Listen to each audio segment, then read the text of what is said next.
नमस्कार बच्चों आज हम चैप्टर पढ़ रहे हैं क्लास 11th का हिस्ट्री का चैप्टर 3। चैप्टर 1 जो है हमारा न्यू सिलेबस आया है उसमें से डिलीट हो गया था। So that was about the early human being, but the chapter second which we have studied writing in the city life, that is there, वो हमने स्टडी किया। And now we will start chapter 3, an empire across 3 continents. अब बच्चों जो आपका अभी UT1 का जो एग्जाम है उस एग्जाम में जो हम सिलेबस दे रहे हैं चैप्टर 1 तो आएगा नहीं जो हमने पढ़ लिया है। The chapter 2 will come and few topics of chapter 3 will also come. तो हमारे 2 चैप्टर आ रहे हैं, चैप्टर 2 कंप्लीट है और चैप्टर 3 के जितने टॉपिक हम 3 दिन के लेक्चर्स में कवर करेंगे उनमें से आएगा। So paper will be MCQ based. No need to take tension. You need to read the book, study the book thoroughly. So you will be able to find the answers easily. तो आपको थोरो study करनी है। तो जो बच्चे थोरो study करते हैं तो वो MCQs को प्रॉपरली सॉल्व कर लेते हैं। तो आज जो चैप्टर है हमारा एन एम्पायर अक्रॉस 3 कॉन्टिनेंट्स।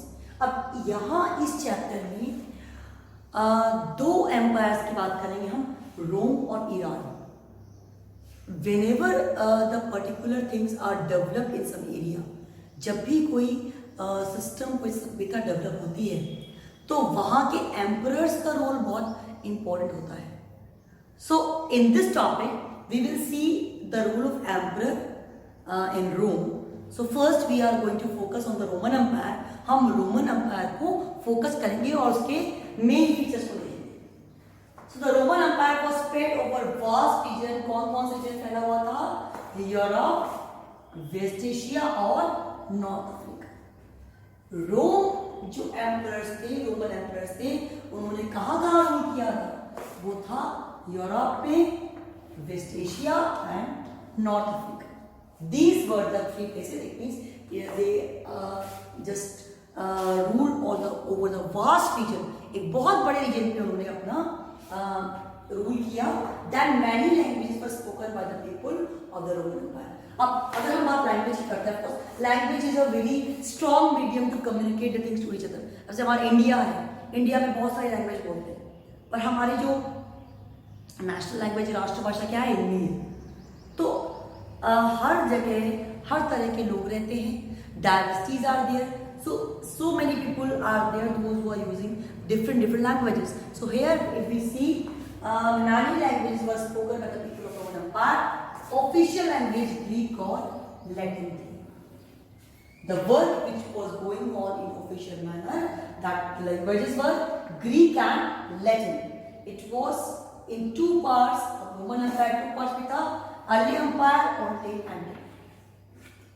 2 तरह के पार्ट में पढ़ सकते हैं, अर्ली में और लेट में। तो हमने अभी तक क्या स्टडी किया इन 3 पॉइंट्स को कि जो रोमन एम्पायर था that was the vast empire and it was spread over the Europe, West Asia and North Africa.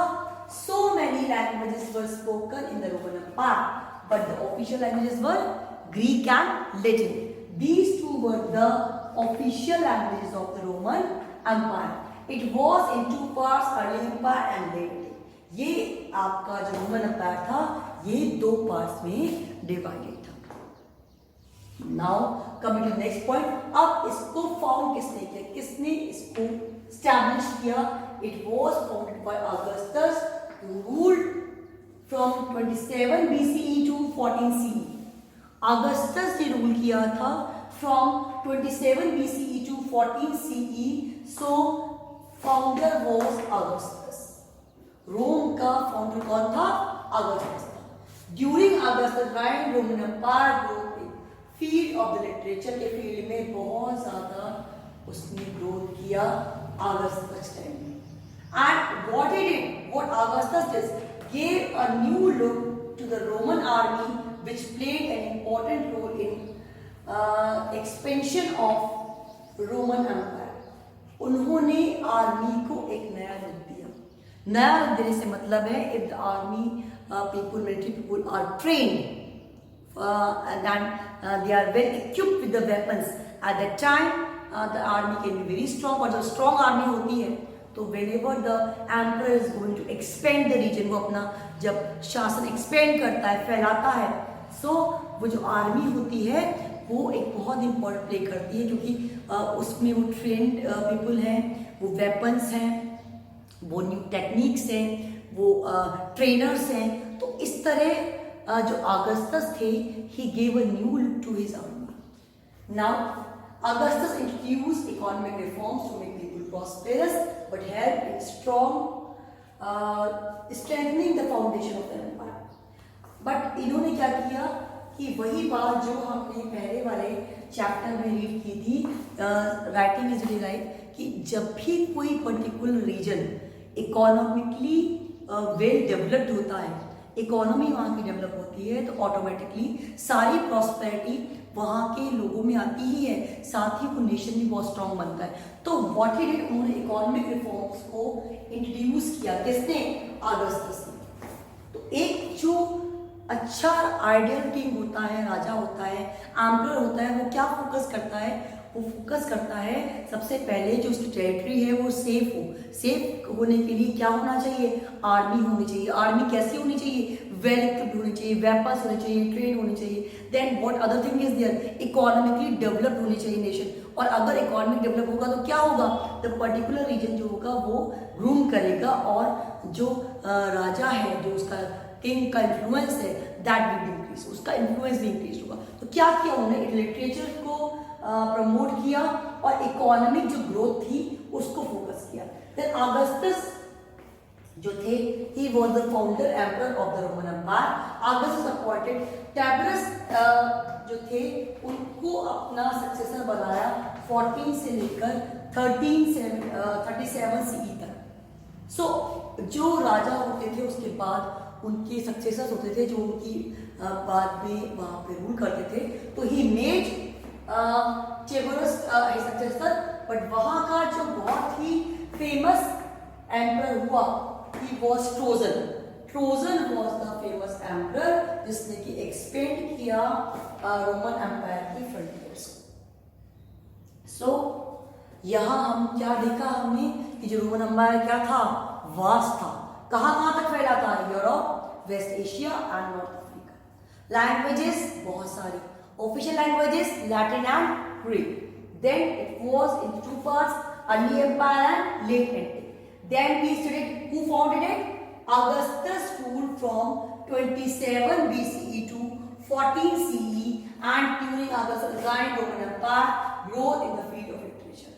Literature के field में it took the growth और gave a new look to the Roman army, which played a very important role in expansion of Roman Empire. अपनी army को strong किया, economic reforms की, economic growth की बात की, जिससे क्या हुआ? The people became prosperous, but it also help to make the strong empire, strong nation. Then Augustus के बाद कौन आया? टेबरस आया, उनके सक्सेसर बनके. देन ट्रोजन उस समय के फेमस रोमन एम्परर हुए, जिन्होंने फ्रंटियर्स, रोमन फ्रंटियर्स जो थे उनके एक्सपेंशन को बहुत आगे वाइड किया, स्प्रेड किया. So this is the introduction of Roman Empire. ये आपकी रोमन एम्पायर का इंट्रोडक्शन है. अब आप अगर इस पूरे टॉपिक को देखें तो आप देखिए छोटे क्वेश्चन कैसे बनते हैं कि कहाँ स्प्रेड था आपका? Europe, West Asia, North Africa. वहाँ की ऑफिशियल लैंग्वेज क्या थी? ग्रीक एंड लैटिन थी. देन फाउंडेड बाय, किसने फाउंड किया था? अगस्टस ने किया था. किस टाइम में किया था? देखिए आप 1 2 3 4 fifth question, 27 BC to 14 CE. Then on particular which subject he focused more? Literature. What he did for army? He gave the new look to the army, expansion of the army. Then what he did in the economic sphere? He introduced economic reforms. Then who was the successor of Augustus? So Tiberius was. After Augustus, who was the very famous emperor of Rome? Trajan was the very famous. What he did? He expanded the frontiers of Roman Empire. So in such a way, अभी का मिलेगा 7-8 question जो आपके हैं वो इसी particular topic को focus करते हुए क्रिएट हो रहे हैं। इसका मतलब क्या है कि अगर if we are going to study the topic in a very thorough manner, what will happen, we will be able to find so many questions from the particular content में। इसी कंटेंट में से हमें बहुत सारे जो क्वेश्चंस हैं वो क्रिएट हो जाएंगे, मिल जाएंगे। तो हमने यहाँ बात करेंगे इस पूरे चैप्टर में हम रोमन एम्पायर की, रोमन और Iran both were the rivals, but still first we will start studying about the Roman Empire. फिर उसको हम पूरा स्टडी करके उसके अलग अलग फेजेस के बारे में जान के then we will go little bit information find information about the Iran Empire. तो हम इन पर्टिकुलर टॉपिक को हम देखें कि किस तरह से किस रीजन में फैला हुआ था, लैंग्वेज क्या थी, किसने फाउंड किया, क्या क्या